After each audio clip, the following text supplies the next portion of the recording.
రైతులు పండించిన రాగులు, జొన్నలు వంటి చిరుధాన్యాలను సేకరించి రేషన్ దుకాణాల ద్వారా ప్రజలకు ఉచితంగా అందించేలా ఆంధ్రప్రదేశ్ ప్రభుత్వం చర్యలు చేపట్టింది.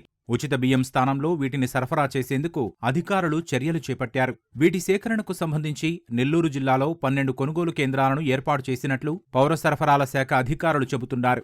రైతులంతా ఈ క్రాప్ నమోదు చేసుకుని ఉంటే పౌర సరఫరాల శాఖ నిబంధనలకు అనుగుణంగా రైతుల నుంచి మద్దతు ధరకు పంటను సేకరిస్తామంటూ అధికారులు వివరిస్తున్నారు.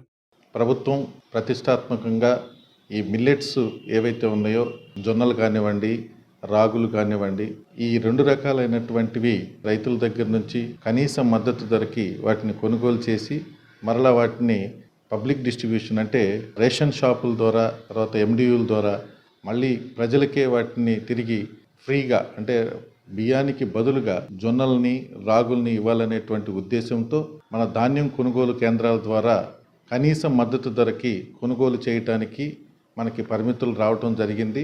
ఆ విధంగా మనం నెల్లూరు జిల్లాలో వ్యవసాయ శాఖ వారు ఇచ్చినటువంటి గణాంకాల ప్రకారంగా 2934 టన్నులు 6 మండలాల్లో వస్తుందని చెప్పేసి మనకి వ్యవసాయ శాఖ వారు ఆ గణాంకాలు ఇవ్వటం జరిగింది.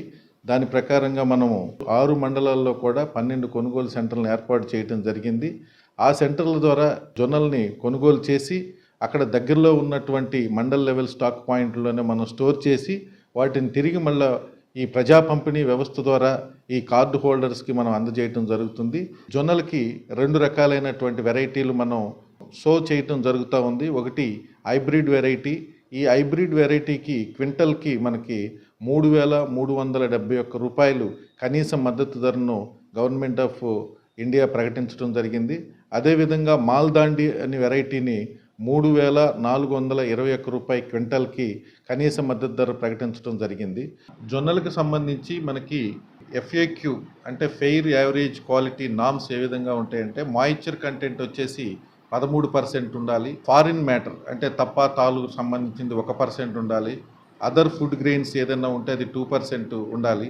ఇవంతా కూడా గవర్నమెంట్ ఆఫ్ ఇండియా మనకి ఈ ఫెయిర్ యావరేజ్ క్వాలిటీకి సంబంధించిన నామ్స్గా మనకి పొందుపరచడం జరిగింది. దాని ప్రకారంగా మనం ఈ జొన్నలకు సంబంధించి ప్రొక్యూర్మెంట్ చేయడం జరుగుతుంది. రైతులందరూ కూడా ఈ క్రాప్ KYC చేసిన తర్వాత వారికి ఎవరైతే ఈ క్రాప్ KYC చేసుకుంటారో వాళ్ళ దగ్గర ఉన్నటువంటి జొన్నలు మొత్తాన్ని కూడా మనం కొనుగోలు చేస్తాము.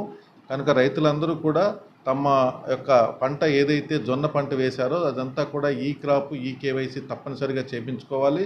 ఓపెన్ మార్కెట్లో చాలా తక్కువగా రేటు ఉంది కనుక ప్రభుత్వం ఇచ్చినటువంటి ఈ అవకాశాన్ని ఉపయోగించుకుని రైతులందరూ కూడా ప్రభుత్వ మద్దతు ధరకు మాత్రమే వాటిని జొన్నలన్నింటినీ కూడా ప్రభుత్వానికే అమ్మాలని చెప్పేసి మరీ పౌర సరఫరాల సంస్థ నుంచి కోరటం జరుగుతూ ఉంది.